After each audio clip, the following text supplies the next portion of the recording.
नमस्कार दोस्तों, मैं हूं जीके प्रजापत। आप देख रहे हो शिक्षा क्षेत्र ऑनलाइन प्लेटफॉर्म पर आप सभी का हार्दिक अभिनंदन, बहुत बहुत स्वागत है साथियों। आज अपन पढ़ेंगे राष्ट्रीय शिक्षा नीति 2020 यानी एनसीएफ 2020 पढ़ेंगे, जो रीट एग्जाम के लिए शैक्षिक परिदृश्य में अलग से आपका टॉपिक ये दे रखा है साथियों।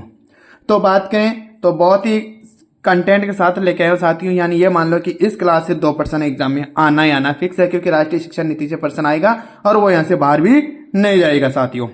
तो बने रहे अंत तक। पूरा संपूर्ण डाटा एक ही क्लास में समाप्त हो जाएगा। करीब 30 मिनट 30-40 मिनट का समय लगेगा। तो चलो साथियों, बिना समय का खराब किए अपन स्टार्ट करते हैं। साथियों अपन बात करें राष्ट्रीय शिक्षा नीति 2020, तो साथियों इसकी आवश्यकता क्यों पड़ी? क्योंकि पहले से भी तो शिक्षा नीति चल रही थी ना, तो इससे की आवश्यकता क्यों पड़ी?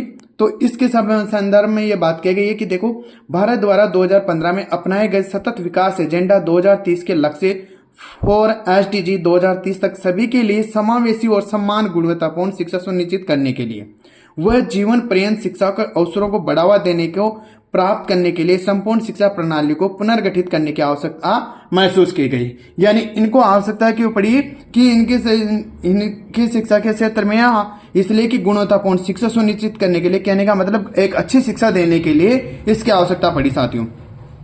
अब इसकी मैं बात करूं साथियों कि प्रथम शिक्षा नीति 1968 में बनी थी साथियों। प्रथम शिक्षा नीति कब बनी थी? 1968 में बनी थी। उस समय जो प्रधानमंत्री थी कौन थे? श्रीमती इंदिरा गांधी जी। कौन थे? इंदिरा गांधी जी प्रधानमंत्री जी थी साथियों। तो प्रथम शिक्षा नीति 1968 में। द्वितीय शिक्षा नीति बनी थी साथियों 1986 में, और उस समय प्रधानमंत्री राजीव गांधी जी। और तृतीय शिक्षा नीति 2020 बनी नरेंद्र मोदी जी के समय में, जो नवीनतम शिक्षा नीति है। तो प्रश्न सीधा सा अगर यह भी पूछा जाए कि अब तक कौन से नंबर की शिक्षा नीति है, तो तीसरे नंबर की शिक्षा नीति है, क्योंकि अपने को प्रश्न जो आएगा 2020 की शिक्षा नीति से संबंधित आएगा कि उस समय प्रधानमंत्री कौन था? नरेंद्र मोदी थे। तो नवीनतम शिक्षा नीति कौन सी है? 2020 है। तो यह तो क्लियर हो गए साथियों। तो अब पढ़ेंगे अपन 2020 के बारे में। देखो साथियों, एनसीएफ 2020 की पृष्ठभूमि, यानी कि जो सामान्य इसके बाद है, जो क्या क्या बात हुई, क्या क्या है। देखो, जनवरी 2015 में एमएचआरडी मानव संसाधन विकास मंत्रालय के द्वारा शिक्षा नीति की घोषणा की गई। शिक्षा नीति बनाने की घोषणा की गई।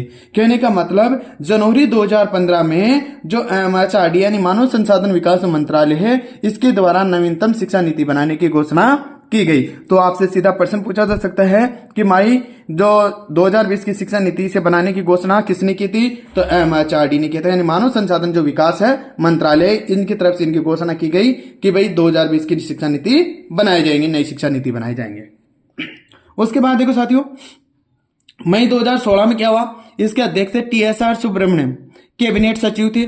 इसके बाद एक और अध्यक्ष बने, जो अधिकांश अध्यक्ष यही पूछा जाता है, मतलब शुरुआत में जब इसकी घोषणा हुई थी इसके अध्यक्ष बने ये, और उसके बाद में जब अध्यक्ष बने जून 2017, कभी जून 2017 नए अध्यक्ष बने डॉक्टर कृष्ण स्वामी कस्तूरीरंगन। तो अधिकांश यही पूछा जाता है साथियों इनका कि इनका नया अध्यक्ष जून 2017 में कब बना था? अध्यक्ष जून 2017 में बना था। कौन? डॉक्टर कृष्ण स्वामी कस्तूरीरंगन। उसके बाद देखो साथियों, 29 जुलाई 2020 को नई शिक्षा नीति जारी की गई।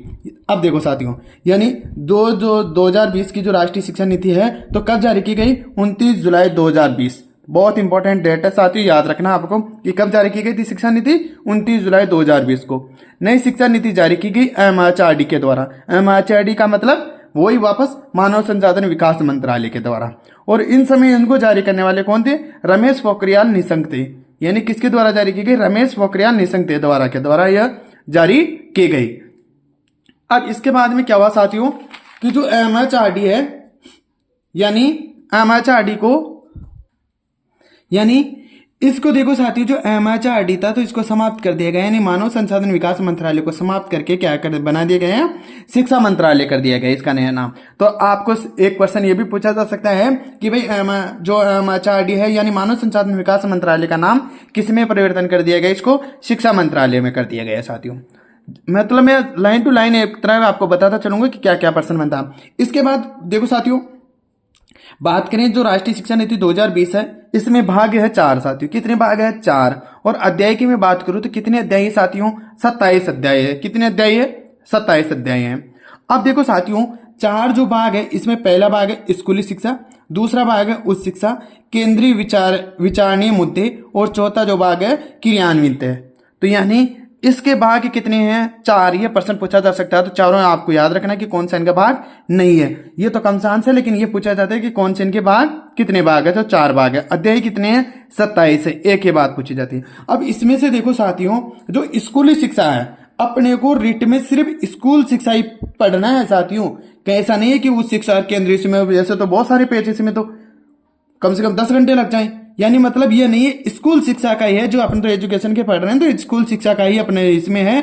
तो इसमें अध्याय दे रखे 1 से लेके 8 तक के अध्याय दे रखे हैं साथियों। कितने अध्याय दे रखे हैं? 1 से 8 तक के अध्याय का अपन इनको पढ़ना, बाकी इनकी सामान्य जानकारी अपने को पढ़ना। अध्याय कितने हैं? 27। अब उच्च शिक्षा तो कॉलेज से संबंधित है साथियों, तो कॉलेज से संबंधित अपने कोई इसमें एग्जाम में नहीं पूछा जाता कि न केंद्रीय विचारणीय मुद्दे, क्रियान्वित, ये सब कुछ नहीं। सिर्फ अपने एक टॉपिक है स्कूली शिक्षा। अगर आपको उनको ढंग से पढ़ोगे तो, है ना। तो भाग 4 27 अध्याय और स्कूली शिक्षा। तो याद रखना कितने भाग है राष्ट्रीय शिक्षा नीति में? 4। कितने अध्याय हैं? 27। चारों का नाम याद रखना है, स्कूली शिक्षा, उच्च शिक्षा, केंद्रीय विचारणीय मुद्दे और क्रियान्वित। इसके बाद चलो साथियों, नई शिक्षा नीति की आवश्यकता क्यों पड़ी साथियों? अब देखो भाई, शिक्षा नीति तो पहले भी बनी हुई थी ना, तो इसकी आवश्यकता क्यों पड़ी? देखो, सतत विकास लक्ष्य SDG 4 को प्राप्त करने के लिए नई शिक्षा नीति बनाई गई। SDG 4 क्या है? सार्वभौमिक गुणवत्ता शिक्षा। सार्वभौमिक गुणवत्ता शिक्षा ये इस तरह जैसे बनाई जाती है। तो SDG 1 था, पहले फिर 2 आ गया SDG, फिर SDG 3 आ गया और अभी SDG 4 चल रहा है। तो इसका अर्थ क्या होता है? सार्वभौमिक गुणवत्ता शिक्षा। इसका अर्थ भी पूछा जा सकता है कि भाई SDG का मतलब क्या होता है? तो सार्वभौमिक गुणवत्ता शिक्षा होता है साथियों। NEP 2020 के आधार स्तंभ। NEP 2020 के आधार स्तंभ देखो साथियों, AAA क्यों, ये होगा इसका साथियों ना। अब इसमें से CET में एग्जाम प्रश्न पूछा गया है कि भाई NEP 2020 के आधार स्तंभ कितने हैं, ये प्रश्न आया हुआ साथियों। कितने हैं? 5 है। 1 2 3 4 और 5, ये आपको याद रखना है। और इनके जो अर्थ होते हैं वो तो आपको याद रखना ही रखना। तो ये भी याद रखना है कि आधार स्तंभ कितने हैं? 5 होते हैं साथियों। दूसरी बात साथियों, इनमें से क्या होता है कि एक शब्द ये दे देगा, पूछ लेगा कि दूसरे वाला जो ए है इसका अर्थ क्या है, पहले वाला ए का अर्थ क्या है, तीसरे का क्या है, ई का अर्थ क्या है, क्यू का अर्थ क्या है। ये सभी सीधा सा प्रश्न पूछा जाता है। आप लोग जैसे अपन अगर फर्स्ट ग्रेड वगैरह पढ़ते हो तो उसमें अगर जिन्होंने फर्स्ट ग्रेड दिया तो उनको तो पता है कि इनका ये प्रश्न पूछा जाता है। लेकिन मैं आपको हर चीज बता के चल रहा हूं, तो याद रखना आधार स्तंभ कितने हैं? 5 हो गए। उसके बाद देखो साथियों, जो पहला वाला है वह है SS। इसका मतलब क्या है? पहुंच। क्या है? पहुंच है साथियों। तो क्या हुआ साथियों? ए का मतलब एक्सेस, यानी इसका पहुंच होगा हिंदी में अनुवाद। दूसरा देखते हैं ए, तो इसका मतलब क्या हुआ? अफोर्डेबिलिटी। अफोर्डेबिलिटी है ना, सॉरी साथियों, अफोर्डेबिलिटी। ये इसका हिंदी में क्या होगा? वैधता और किफायती। वैधता और किफायती। तीसरा क्या है साथियों? ए का मतलब अकाउंटेबिलिटी। अकाउंटेबिलिटी का मतलब उत्तरदायित्व। क्या होगा? उत्तरदायित्व। इक्विलिटी। इक्विटी यानी समानता। इक्विटी यानी समानता। और इसका मतलब क्या है? क्वालिटी यानी गुणवत्ता। तो यह याद रखना है कि हंसिया पर आधार स्तंभ कितने हैं? 5 है। इसका ये सारा शब्दों का अर्थ और यह आपको याद रखना है साथियों। इसके बाद देखो, शिक्षा नीति के मार्गदर्शक और सिद्धांत। शिक्षा नीति के मार्गदर्शक और सिद्धांत कौन कौन से सिद्धांत है? देखो, शिक्षा एक सार्वजनिक सेवा है, बिल्कुल सत्य बात है, इसमें कोई दोहराने वाली बात है ही नहीं। शिक्षक शिक्षा की दूरी है। शिक्षक शिक्षा की दूरी है। प्रत्येक बालक में विशिष्ट योग्यताएं होती है, उनकी पहचान करना और विकास करना। बिल्कुल ये बात सही है कि भाई प्रत्येक बालक में विशिष्ट योग्यताएं होती है और उनकी पहचान करना ही, विकास करना ही क्या है? शिक्षा है। मानवीय एवं संविधान के मूल्यों का विकास करना। मानवीय एवं संविधान के मूल्यों का विकास करना यानी समानता, न्याय, स्वतंत्रता। स्कूल स्तर पर संकाय एवं वर्ग को समाप्त किया जाएगा, और जो स्कूल स्तर पर संकाय चलता है उनको वर्ग को समाप्त किया जाएगा साथियों। जैसे कला वर्ग वगैरह ये चलते हैं ना। सीखने सिखाने की प्रक्रिया CCC ही अभिन्न अंग है हो, यानी सीखने सिखाने की प्रक्रिया का CCC अभिन्न अंग हो। अभी इसकी फुल फॉर्म आगे हम पढ़ेंगे विस्तार से। इसको रचनात्मक आकलन पर बल दिया जाएगा। इस प्रकार आपको याद रखना है कि इनके मार्गदर्शन सिद्धांत रचनात्मक आकलन की मैं बात बता दूं साथियों, 2 प्रकार के आकलन होते हैं। एक तो होता है योगात्मक और एक होता है रचनात्मक आकलन। तो इसमें अपने को कौन सा आकलन का ध्यान रखना है? रचनात्मक आकलन पर बल दिया जाता है, ना कि योगात्मक बल पर जोर दिया जाता है। इसके बाद देखो साथियों, नई शिक्षा नीति की विशेषताएं, नई शिक्षा नीति की विशेषताएं। इसके बाद देखो साथियों, नई शिक्षा नीति की विशेषताएं। एक सार्थक एनईएफ 2020 को क्रियान्वित करने के लिए शिक्षा मंत्रालय द्वारा जारी दिशा निर्देश, यानी नई शिक्षा की नीति के तहत सार्थक जो होता है इसके जारी करने के नए दिशा निर्देश दिए गए हैं। अब क्या क्या है साथियों, ये अपन पढ़ेंगे। ये देखो साथियों, शिक्षा मंत्रालय की स्थापना करना, अगस्त 2020 को गठन हुआ, यानी शिक्षा मंत्रालय की स्थापना करना अगस्त 2020 को गठन हुआ। सकल घरेलू उत्पाद जीडीपी, शिक्षा मंत्रालय इससे पहले कौन सा मंत्रालय था? एमएचआरडी, मानव संसाधन विकास मंत्रालय था। शिक्षा मंत्रालय कब? अगस्त 2020 में ना। सकल घरेलू उत्पाद जीडीपी का 6% बजट का प्रावधान किया गया, और जो सकल घरेलू उत्पाद का जो 6% का बजट है उसका प्रावधान किया गया। नवीन पैटर्न पद्धति, सबसे इंपॉर्टेंट बात है साथियों ये कि जो नवीन शिक्षा पद्धति है 5+3+3+4 टोटल 15 वर्ष होंगे साथियों। तो ये आपको पॉइंट विशेष कर याद रखना है, क्योंकि ये एग्जाम में सीधा सीधा पूछा जाता है साथियों। यानी इसका आपको विशेष कर ध्यान रखना साथियों कि नवीन पैटर्न जो पद्धति है 5+3+4 यानी 15 वर्ष तक बालक जो स्कूली शिक्षा चलती है साथियों, कितने कौन सी चलती है? स्कूली शिक्षा चलती है, और इसके बाद जो है कॉलेज वाली शिक्षा चलती है। तो बालक की इस समय जो उम्र हो जाती है 3 से 18 वर्ष तक का मध्य का बालक होता है। तो ये तीनों चीजें आपको याद रखना है। 5+3+3 4 यानी 15 वर्ष। ये इस प्रकार दे रखा है इनका वर्गीकरण, तो ये याद रखना ही रखना, यहां से एग्जाम में प्रश्न आता ही आता है। चलो मैं इसको समझाता हूं आपको। पहला देखो 4 स्टेज में अपने इसको दे रखा है। फाउंडेशनल स्टेज, अब ये तो है 3 वर्ष से 8 वर्ष तक पूर्व प्राथमिक से कक्षा 1 से 2 तक, यानी 2 भागों में से बांट रखा साथियों कि 3 वर्ष से 8 वर्ष तक पूर्व प्राथमिक होगा, और फिर उसके बाद में कक्षा 1 से 2 वर्ष तक, कक्षा 1 से 2 में पढ़ेगा। तो जब कक्षा 1 से 2 में पढ़ेगा तो यानी ये सारी पढ़ाई करने में से कितना समय लगेगा? 5 साल का समय लगेगा साथियों। इसके बाद चलो प्रीपेट्री स्टेज है साथियों।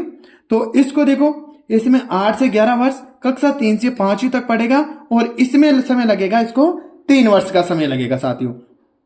इधर देखो 11 से 14 वर्ष, कक्षा 6 से 8वीं तक मिडिल स्टेज, यानी इसको कौन सा स्टेज बोलते हैं? मिडिल स्टेज बोलते हैं, जिसमें 3 वर्ष का समय लगेगा। और माध्यमिक स्टेज बोलते हैं 14 से 18 वर्ष का होगा, जो कक्षा 9वीं से 12वीं तक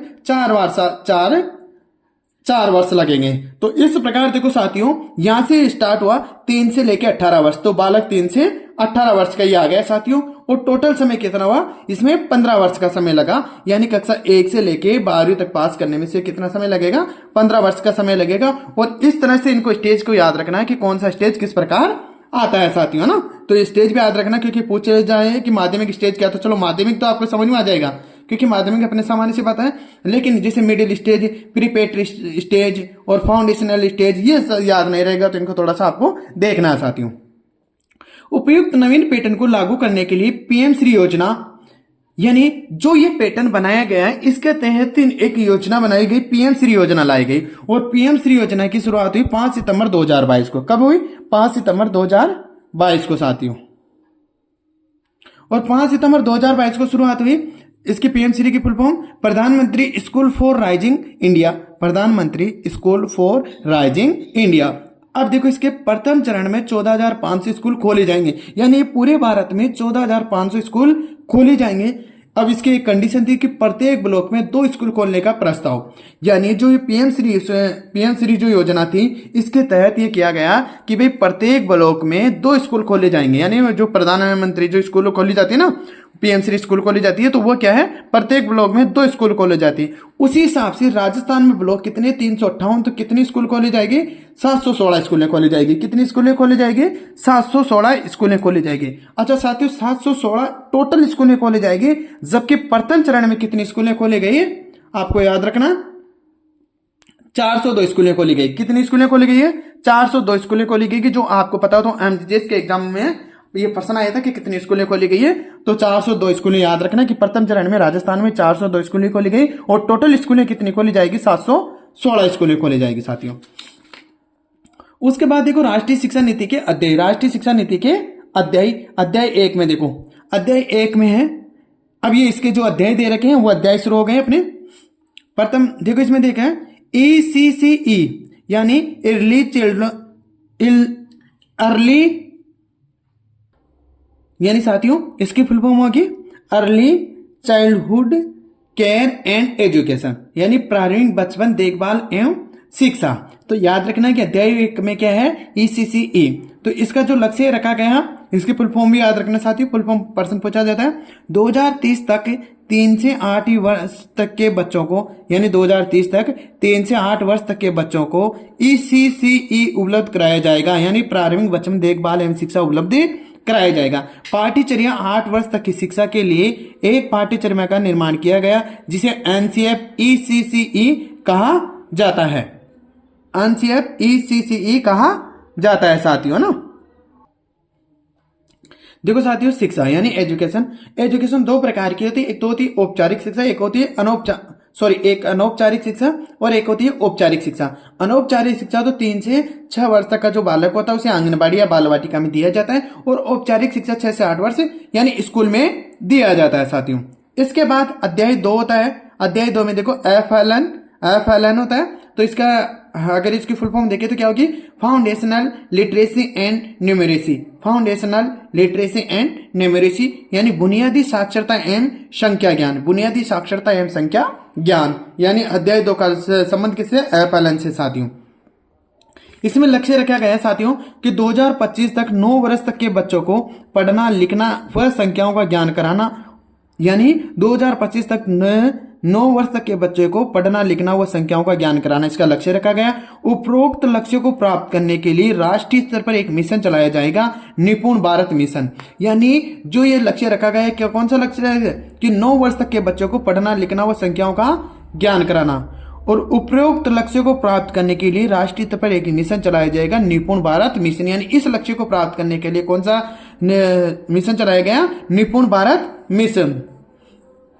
इस निपुण भारत मिशन के बारे में विस्तार से और अपन जहां पढ़ेंगे ना शैक्षिक परिदृश्य के सारे उसमें आएगा, ये अलग से टॉपिक है तो वहां पढ़ेंगे। स्कूल रेडीनेस प्रोग्राम कक्षा 1 में प्रवेश लेने वाले बच्चे को औपचारिक शिक्षा के लिए तैयार करना यानी स्कूल रेडीनेस प्रोग्राम कक्षा 1 में प्रवेश लेने वाले बच्चे को औपचारिक शिक्षा के लिए तैयार करना। अवधि होगी 12 सप्ताह और 3 माह इनको दिया जाएगा साथियों। अध्याय 3 में देखो शिक्षा का सार्वभौमिकरण करना। अध्याय 3 में क्या है, शिक्षा का सार्वभौमिकरण करना अर्थ है सभी तक शिक्षा की पहुंच हो अर्थात ड्रॉप आउट बच्चों की संख्या कम करना यानी ड्रॉप आउट बच्चों की संख्या कम करना। इसीलिए साथियों अगर आपको पता हो तो अभी स्कूलों में क्या किया जाता है कि टीचरों की जैसे ग्रीष्मकालीन सत्र समापन की ओर जाता है तब टीचरों की ड्यूटी लगाई जाती है कि क्या नाम से सर्वे करके लाते हैं ताकि अपने पंचायत अपने क्षेत्र में कोई भी बच्चा ड्रॉप आउट नहीं हो। इसके बाद देखो GR का मतलब होता है साथियों gross employment ratio, gross employment ratio यानी सकल नामांकन अनुपात। लक्ष्य 2030 तक GR 100% करना यानी कहने का मतलब इसका लक्ष्य रखा गया है कि 2030 तक इसको 100% करना यानी कोई भी ड्रॉप आउट नहीं रहना चाहिए साथियों। इसके बाद अध्याय 4 में देखो पाठ्यक्रम एवं शिक्षा शास्त्र, पाठ्यक्रम एवं शिक्षा शास्त्र। अब इसमें क्या है विषयों के चुनाव के में लचीला, आपको ये याद जरूर रखना है कि अध्याय 3 में किससे संबंधित शिक्षा का सार्वभौमिकरण, अध्याय 4 पाठ्यक्रम शिक्षा शास्त्र ये याद रखना, अध्याय 2 FLN से संबंधित बुनियादी साक्षरता एवं संख्या ज्ञान से संबंधित ये याद आपको रखना है ना। विषयों के चुनाव में लचीलापन, बहुभाषावाद और भाषा शक्ति का विकास करना यानी ये इसके पाठ्यक्रम और शिक्षा शास्त्र के में आ रहे हैं साथियों ना।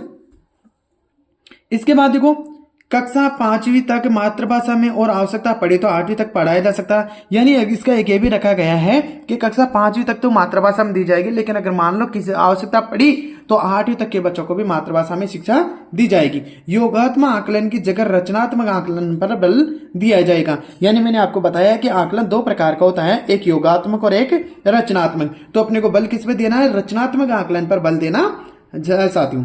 बहुआयामी होलिस्टिक रिपोर्ट कार्ड तैयार किया जाएंगे यानी इसी आधार पर क्या किया जाएगा कि बहुआयामी होलिस्टिक रिपोर्ट कार्ड तैयार किए जाएंगे अर्थात 360 डिग्री का आकलन हो।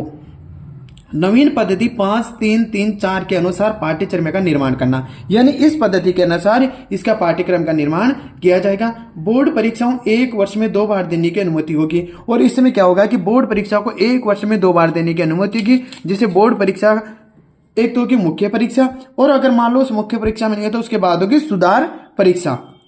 राष्ट्रीय स्तर पर एक आकलन मूल्यांकन केंद्र स्थापित करना सीखे, जिसे परख कहा जाएगा, यानी राष्ट्रीय स्तर पर एक आकलन मूल्यांकन केंद्र स्थापित करना जिसे परख कहा जाएगा, जो अभी स्कूलों में चल रहा है साथियों, आपको पता हो। तो राजस्थान में इसे असेसमेंट सेल यानी आकलन प्रकोष्ठ कहा जाता है साथियों। राजस्थान में इसे असेसमेंट सेल यानी आकलन प्रकोष्ठ कहा जाता है। जो ये किसके द्वारा संचालित होता है, असेसमेंट सेल आकलन प्रकोष्ठ किसके द्वारा संचालित है, RSCRT उदयपुर के द्वारा संचालित है साथियों। अब RSCRT उदयपुर में क्या है कि अलग से टॉपिक दे रखा है, वहां पे तो शैक्षिक परिदृश्य में विस्तार से वहां पर पढ़ेंगे। अपने को यहाँ पर कचरा नहीं करना, सिर्फ अपने को यहाँ पर क्या पढ़ना था कि जो NCF 2020 में क्या दे रखा है उसके बारे में पढ़ना है साथियों। सिर्फ ये इतना सा याद रखना कि इसका संचालन किसके द्वारा होता है, RSCRT उदयपुर के द्वारा होता है साथियों। इसके बाद है 5वां अध्याय में शिक्षक दे रखा है यानी टीचर। अब देखो टीचर किस अनुपात में क्या होंगे। 2030 तक न्यूनतम योग्यता 4 वर्षीय एकीकृत बीएड डिग्री होगी, और आपको पता हो तो 2000 शिक्षा नीति के बाद ही 4 वर्षीय बीएड की योजना चली गई। 4 वर्षीय बीएड की 2030 तक न्यूनतम योग्यता 4 वर्षीय एकीकृत बीएड डिग्री होगी, 4 वर्ष की जो बीएड होती है। अब साथियों सामान्य क्षेत्रों में छात्र शिक्षक का अनुपात 30:1 होता है। अगर अपन बात करें कि जो सामान्य क्षेत्र होते हैं तो वहां पर तो क्या होता है साथियों, छात्र और शिक्षक का अनुपात होता है कि 30 छात्र होंगे तो 1 शिक्षक दिया जाएगा, और शैक्षिक दृष्टि से पिछड़ी क्षेत्रों में छात्र शिक्षक का अनुपात 25:1 होता है साथियों। कितना होता है, 25:1 होता है। सतत व्यावसायिक विकास के लिए प्रतिवर्ष शिक्षक को न्यूनतम 50 घंटे का प्रशिक्षण में भाग लेना अनिवार्य है। सतत व्यावसायिक विकास के लिए प्रतिवर्ष शिक्षक को न्यूनतम 50 घंटे का प्रशिक्षण भाग लेना अनिवार्य है, यानी शिक्षक को कितने घंटे का प्रशिक्षण लेना अनिवार्य है, 50 घंटे का। तो ये बात याद रखना आपको। शिक्षक शिक्षा के लिए राष्ट्रीय स्तर की पाठ्यक्रम जारी करना जिसे NCFTE कहा जाएगा। शिक्षक शिक्षा के लिए राष्ट्रीय स्तर की पाठ्यक्रम जारी करना जिसे NCFTE कहा जाएगा, यानी कि इसका मतलब national curriculum framework for teachers education, यानी शिक्षक शिक्षा के लिए राष्ट्रीय पाठ्यक्रम की रूपरेखा साथियों। तो यह अध्याय साथियों 5, और अध्याय 5 के बाद पढ़ रहेंगे साथियों अपन अध्याय 6। अध्याय 6 में दे रखा समतामूलक एवं समावेशी शिक्षा। अब इसमें देखो क्या बात की गई, समाज के शैक्षिक दृष्टि से पिछड़े क्षेत्रों का सीज यानी स्पेशल एजुकेशन जोन विशेष शिक्षा क्षेत्र कहा जाएगा। कहने का मतलब समाज के जो शैक्षिक दृष्टि से जो पिछड़े क्षेत्र हैं उनको क्या कहा जाएगा, SEJ यानी सहज स्पेशल एजुकेशन जोन यानी विशेष शिक्षा क्षेत्र कहा जाएगा। लड़कियों के लिए गुणात्मक शिक्षा उपलब्ध करवाने के लिए जेंडर इंक्लूजन फंड खोला जाएगा, यानी लड़कियों के लिए अगर मान लो गुणात्मक शिक्षा उपलब्ध करवाने के लिए क्या खोला जाएगा, जेंडर इंक्लूजन फंड खोला जाएगा। CWSN बच्चों को गुणात्मक शिक्षा उपलब्ध करवाने के लिए कार्य योजना बनाई जाएगी। अध्याय 7 देखो, अध्याय 7 में क्या दे रखा है, अध्याय 7 में दे रखा है साथियों स्कूल कॉम्प्लेक्स विद्यालय परिसर। स्कूल कॉम्प्लेक्स का मतलब होता है विद्यालय परिसर। विद्यालय परिसर की अवधारणा सर्वप्रथम कोठारी आयोग 1964 और 66 में दी गई, यानी कोठारी आयोग कब दिया आया था, 1964 और 66 में था साथियों। तो इन्होंने यानी कोठारी आयोग कब आया था, 1964 से 66 के मध्य, है ना। तो इसमें क्या हुआ कि साथ ही इन्होंने पहले विद्यालय परिसर की अवधारणा सर्वप्रथम कोठारी आयोग ने दी थी, लेकिन इसमें जो 2020 की शिक्षा नीति है तो इसमें भी इसका उल्लेख किया गया अध्याय नंबर 7 में। 5 से 10 किलोमीटर के क्षेत्र में 2025 तक स्कूल कॉम्प्लेक्स स्थापित किए जाएंगे। 5 से 10 किलोमीटर के क्षेत्र में 2025 तक स्कूल कॉम्प्लेक्स स्थापित किए जाएंगे। इसके अंतर्गत सभी प्रकार के स्कूल, खेल मैदान, पुस्तकालय, सामाजिक चेतना केंद्र तथा बाल केंद्र बनाए जाएंगे। इसके संसाधनों का प्रबंधन करने के लिए स्कूल कॉम्प्लेक्स प्रबंधन समिति SMC का गठन किया जाएगा। यानी जो खेल मैदान और पुस्तकालय बनाया जाएगा तो इसके लिए एक समिति बनाई जाएगी। कौन सी समिति बनाई जाएगी, SCMC का गठन किया जाएगा साथियों। तो दूरी कितने पे होगी, 5 से 10 किलोमीटर की दूरी का ध्यान रखना। इसके बाद जो इसका अंतिम अध्याय है 8वां, और इसमें कहा गया है कि मानक निर्धारण एवं प्रत्ययन। प्रत्येक राज्य में शिक्षा नीति के मानकों को निर्धारित करने के लिए मानकों को स्थापित किया गया है जो निम्नलिखित प्रकार से है साथियों। अब देखो कौन से 8 अध्याय का उल्लेख कर रहे हैं अपन। देखो स्कूल शिक्षा होगा, इसका क्रम इस प्रकार होगा, स्कूल शिक्षा होगा, फिर स्कूल शिक्षा निदेशालय होगा, SCERT होगा, SSSC होगा। तो अब देखो स्कूल शिक्षा विभाग क्या कार्य करेगा, शैक्षिक नीतियों का निर्धारण करना, यानी शैक्षिक जो नीतियां बनाएगा उसका निर्धारण करना किसका काम है, स्कूल शिक्षा विभाग का। उसके बाद देखिए तो नीतियों का क्रियान्वित करना और मॉनिटरिंग करना किसका है, स्कूल शिक्षा निदेशालय के। भाई ये तो नीतियां बना रहा है, इसके बाद इसका क्रियान्वित करना और मॉनिटरिंग कौन करेगा, स्कूल शिक्षा निदेशालय। RSCIT उदयपुर अकादमिक कार्य करना, यानी इसका क्या करेगा, ये अकादमिक जो संस्थान से संबंधित कार्य है वो काम करेगा। इसके बाद देखो SSSC क्या होगा, स्टेट स्कूल क्या होगा, स्टैंडर्ड्स अथॉरिटी, यानी राज्य स्कूल मानक प्राधिकरण, यानी अथॉरिटी है ना, राज्य स्कूल मानक प्राधिकरण। ये प्राधिकरण राज्य के स्कूलों के लिए मानकों का निर्धारण करेगा। अब इसके बाद साथियों ये तो थे आपके 8 अध्याय हो गए जो स्कूल शिक्षा में संबंधित दे रखे अपने जो शुरुआत में पढ़े ना 4 अध्याय पढ़े थे, भाग 4 पढ़े थे, जिनमें 27 अध्याय पढ़े थे। भाग 4 में जो पहला अध्याय भाग दे रखा है स्कूली शिक्षा, जिसमें अपने 8 अध्याय दे रखे थे, तो वो स्कूल शिक्षा से संबंधित जो 8 अध्याय थे वो अध्याय समाप्त हो गए। इसके बाद एनसीएफ 2020 राजस्थान के संदर्भ में कुछ बातें हैं वो देखना है। पाठ्यचर्या निर्माण राजस्थान के 7 डाइट के संयोग से नवीन पद्धति पर आधारित 4 पाठ्यचर्याओं का निर्माण किया जा रहा है। साथी कितने पाठ्यचर्याओं का निर्माण, 4 पाठ्यचर्याओं का निर्माण किया जा रहा है। NCF ECCE, NCF SC school शिक्षा, एनसीएफ TE शिक्षक शिक्षा, एनसीपीए प्रौढ़ शिक्षा। अगर आपको पता हो साथियों, क्या अगर आपको पता हो तो ये साथियों क्या है, 4 पाठ्यचर्याओं का निर्माण किया जाए, जिसमें एनसीएफ ECCE और दूसरा एनसीएफ SC। तो ये दोनों क्या है कि स्कूली शिक्षा में आता है साथियों, ये किस में आता है, स्कूली शिक्षा में आता है। एनसीएफ TE शिक्षक शिक्षा में आता है और एनसीएफ AE प्रौढ़ शिक्षा में आता है। तो समिति तो में 3 हो गई, क्योंकि जो पहला और दूसरा है तो ये दोनों एक में शामिल होता है। इन सबके फुल फॉर्म अपन पढ़ चुके हैं। उपरोक्त 4 पाठ्यचर्याओं का संचालन करने के लिए 3 समितियों का निर्माण किया गया है। उपरोक्त 4 पाठ्यचर्याओं का संचालन करने के लिए 3 समितियों का निर्माण किया, यानी ये 3 समितियां हो गई साथियों और 4 पाठ्यचर्या ये आ गए साथियों, है ना। तो क्योंकि इन दोनों को एक ही समिति में काउंट किया जाता है, क्योंकि स्कूल शिक्षा से संबंधित है।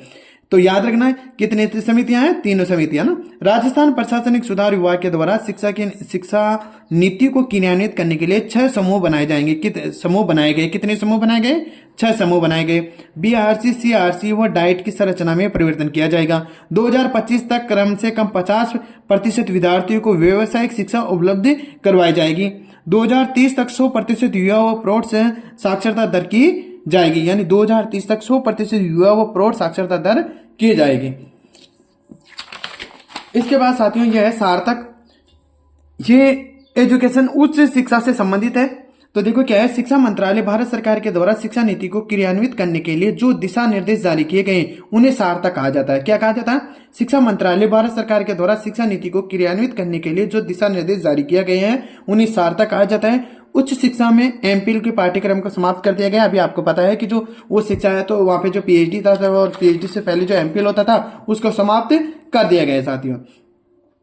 इसके देखो ABC यानी academic bank of credits, ABC की स्थापना करना। स्नातक शिक्षा में UG, जैसे 1 वर्ष में प्रमाण पत्र, 2 वर्ष में डिप्लोमा और 3 वर्ष में डिग्री, ये स्नातक स्तर की शिक्षा में परिवर्तन किया गया है, यानी जो हाई लेवल उच्च शिक्षा है उससे संबंधित है। बाकी अपना जो अभी समाप्त ने किया है, तो जो भी आपके एनसीएफ 2020 में जो शिक्षा नीति से संबंधित जो रिट के लिए इंपॉर्टेंट फैक्ट थे वो सारे यहाँ पर फैक्ट है। इनको 1-2 बार आप पढ़ोगे अच्छे से तो आपको यहाँ से, क्योंकि 1 या 2% तो आना फिक्स है, आपको पता है एनसीएफ 2020 से, तो यहाँ से 1-2% सारे जो है वो आपके यहाँ से पर्सन मिल जाएंगे साथियों।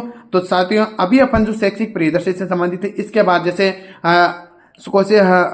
एक्ट 2009 लाने की सोच रहे हैं, उसके बाद फिर 2011 पढ़ेंगे। तो इस प्रकार शैक्षिक परिदृश्य भी अपन तुरंत अपनी ये सारी कक्षाएं लाने वाले हैं। तो आई होप आपको पसंद आएगी कक्षा, तो वीडियो को लाइक करें, चैनल को सब्सक्राइब कर दें, ताकि आने वाली कक्षाएं भी आपको संचालित आपको व्यवस्थित रूप से आपको मिल जाए साथियों। शैक्षिक परिदृश्य के लिए काफी जो साथी परेशान हो रहे, तो अब टेंशन मत लो, बहुत कम समय में, अब देखो इसमें 30 मिनट का समय लगा, जिसमें आपका एक टॉपिक समाप्त है और पूरा एक व्यवस्थित क्रम से आपको मिल गया साथियों। ठीक है साथियों, अगर वीडियो पसंद आ रहा है तो लाइक कर दें। धन्यवाद साथियों।